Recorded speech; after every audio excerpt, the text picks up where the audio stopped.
And we've all had a headache a time or two, but when is it too many headaches? Or how do you know if you're actually dealing with a migraine? Dr. Sudipa Biswas is a neurologist and headache medicine specialist at ProMedica and is here with us so we can find out more. Thanks for being here. Of course, thank you for having me. We all know so many people who struggle with migraines. Why is that?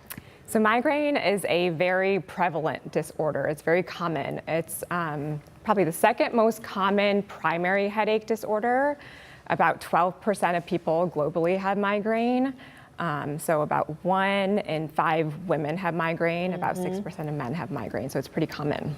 So you're saying more women than men have migraine, and now that you're saying that, I would say that I don't know too many men who have migraines. Do you know why that is? So there is a misconception that, migraine only affects females, but males do, experience migraine as well. Migraine can be triggered by things such as like hormonal changes, specifically estrogen changes. So that might be, a contributing factor to the higher prevalence in females.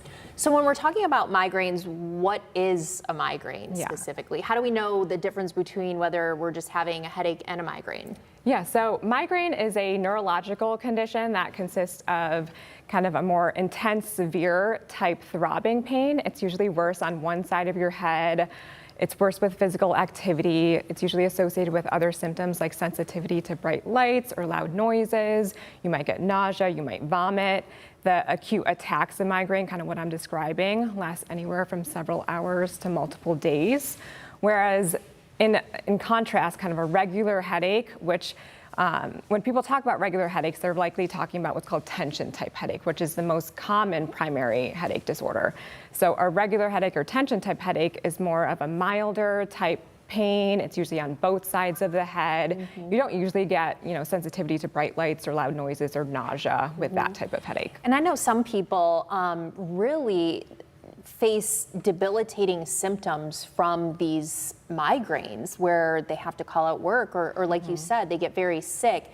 There are phases of migraines. Tell me about that. Yeah, so when people talk about migraine, they're usually talking about that acute attack of migraine with that throbbing headache, sensitivity to lights and noises and nausea, but that's just one phase of migraine. So there are 4 different phases to migraine, and people with migraine may not experience all of the phases. But about a day or 2 leading up to that acute attack, you can have the first phase, which is called a prodrome. So you might have symptoms like just generally feeling unwell or neck pain and stiffness, different food cravings. The second phase is what's called an aura or a warning, which occurs right prior to the acute attack. About up to a third of people with migraine will have an aura. So they might see something in their vision or get tingling on part of their body right before that headache. And then after the acute attack, you might get what's called a postdrome. So you might just feel exhausted or tired or kind of wiped out. So if you're saying there's these phases before the attack comes on, is there anything that you can do during those earlier phases to prevent the acute attack? Yeah, so there has actually been a lot of kind of studies that have been done in terms of when to treat a migraine. And so historically, the thought was, at the first sign of head pain is when you should treat your migraine attack. But with more and more studies, we are learning that sometimes when you start to notice that prodrome or those initial symptoms, that some treatments might be effective in kind of, preventing that migraine attack from coming on altogether. Would that be ibuprofen or Tylenol, or what is it something we can kind of try to head off at home? Yeah, so the main studies that have been done with kind of treating during the prodrome phase have been some prescription medication. So it's something that, you can talk with your either, primary care provider or even neurologist.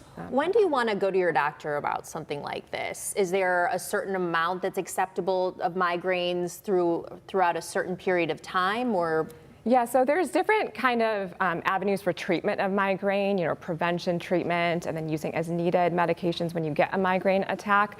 So everyone with migraine should have something in their toolbox if they get a migraine attack.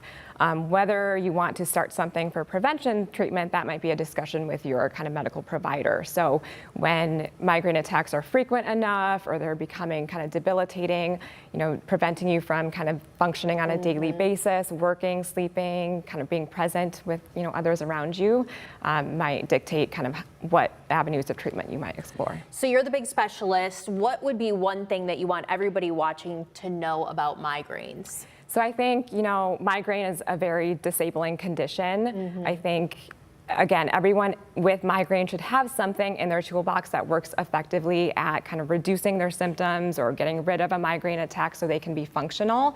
So if you haven't really found something like that, then talking with your medical provider to come up with a good solution. All right, Dr. Sudipa Biswas, thank you so much. Appreciate the insight. Thank you for having me.